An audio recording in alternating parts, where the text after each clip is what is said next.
Zdaj pa začnemo. Torej, hvala lepa za vašo udeležbo na tej izredni novinarski konferenci, ki smo jo sklicali v poslanski skupini Slovenske demokratske stranke. Predvsem zaradi manipulacij in laži ministrice doktorice Aste Vrečko, koordinatorice stranke Levica, ki jih je podala pred 3 urami. Zdaj naj začnem predvsem o tem, zakaj je potrebno iti v nedeljo na referendum. Na referendum je potrebno oditi, ker tako narekuje tudi Ustava Republike Slovenije, kajti Ustava Republike Slovenije pravi, da ko ljudje spoznajo zmotno odločitev politike Državnega zbora, imajo sami oblast. In v 3. členu 2. odstavka piše, v Sloveniji ima oblast ljudstvo. Državljanke in državljani jo izvršujejo neposredno in z volitvami. In referendum je po 90. členu Ustave direktna, neposredna odločitev državljanov in državljank glede posamezne materije, v tem primeru zakona o dodatku k pokojnini za izjemne dosežke na področju umetnosti. V Slovenski demokratski stranki, kot veste, smo vložili tudi predlog anulacije, torej razveljavitve zakona iz 1974.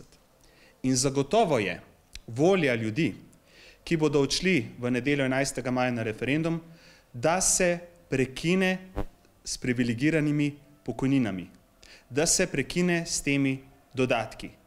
In to je nosilo, ki ga bomo tudi nesli po, verjamem, uspešnem referendumu v ponedeljek 12. maja v Državnem zboru, kjer bomo po ljudski odločitvi, po ljudski volji tudi odločali o razveljavitvi starega Titovega zakona.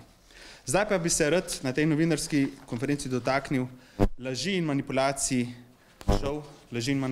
ministrice doktorice Aste Vrečko.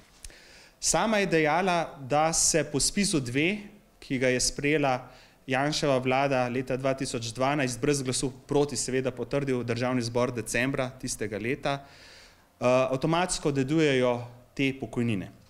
To absolutno, spoštovani, ne drži. Če si bo ministrica vzela minutko časa in bo prebrala ZIPO iz 1974, bo videla, da v 3. členu jasno piše, in citiram, o izjemnem priznanju in odmeri starostne oziroma družinske pokojnine. To je ta družinska pokojnina, odloča izvršni svet Skupščine Republike Slovenije na predlog republiškega upravnega organa pristojnega za področje, na katerem ima oseba posebne zasluge. Po domače, če prevedemo zdaj v Slovenijo, demokratično državo, torej odloča vlada na predlog ministrstva. V tem primeru vlada na predlog ministrstva za kulturo in ne avtomatsko, kot trdi po 60. členu SPIZ-2, ki je pravzaprav kopija SPIZ-1, saj v tem delu, kar se tiče dednih podedovanih pokojnin.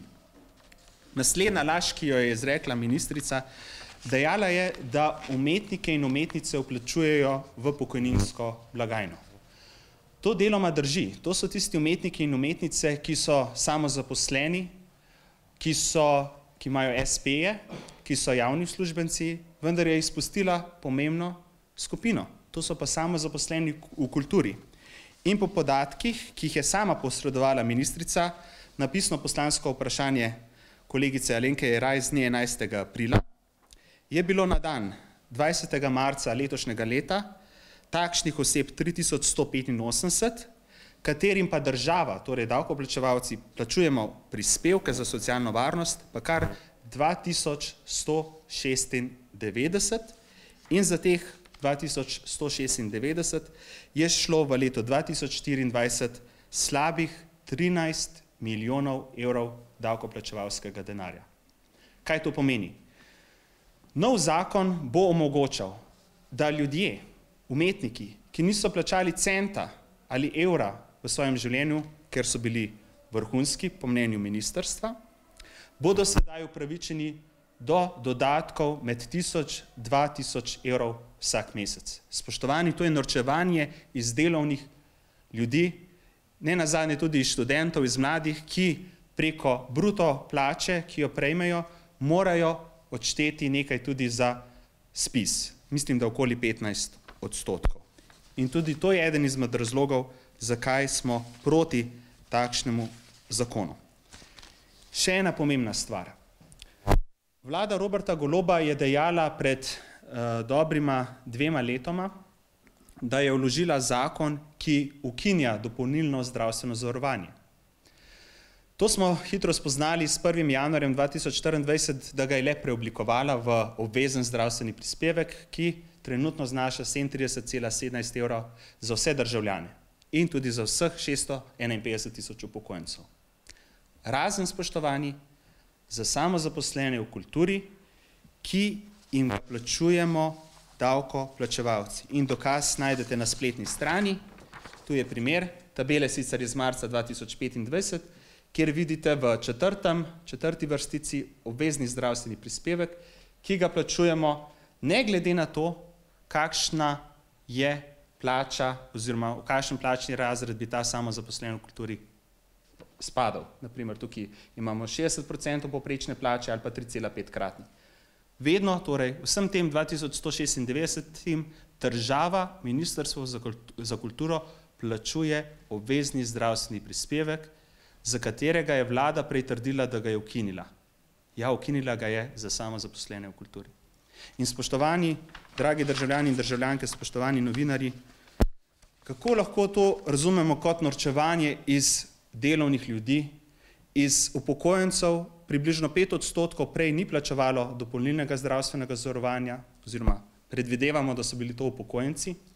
Sedaj pa morajo vsi upokojenci, vseh 651 tisoč od neto pokojnine odšteti 37,17 evrov vsak mesec, to je na leto preko 400 evrov. Preko 400 evrov. Samozaposlenim v kulturi pa to krije država. In to je še en razlog, zakaj glasovati proti zakonu Aste Vrečko. In še zadnji podatek, ki bi ga rad predstavil danes. Omenjala je ministrica tudi duhovnike, torej škofe, župnike in slovenski kler. Teh je približno 730 v Republiki Sloveniji in res je, tudi njim država delno plačuje socialne prispevke, pa primerjamo številke. Za duhovnike v letu 2025 2,7 milijona evrov, za samozaposlene v kulturi dobrih 13 milijonov evrov. Pa naj si vsak ustvari svoje mnenje. In še na koncu, glede tega letaka, ki je prišel, priromal v poštne nabiralnike. Vse te izjave, ki so na tretji strani tega letaka, so javno objavljene izjave vidnih predstavnikov civilne družbe, politikov in drugih. Edino zadnja izjava akademskega slikarja, prejemnika Prešernove nagrade za življenjsko delo, akademika gospoda Gvardjančiča, je bila dana prav za namen tega referenduma z njegovo privolitvijo. Vse ostalo so citati javno objavljeni ali na novinarskih konferencah ali preko socialnih omrežjih dostopni vsem državljanom in državljankam. Hvala lepa.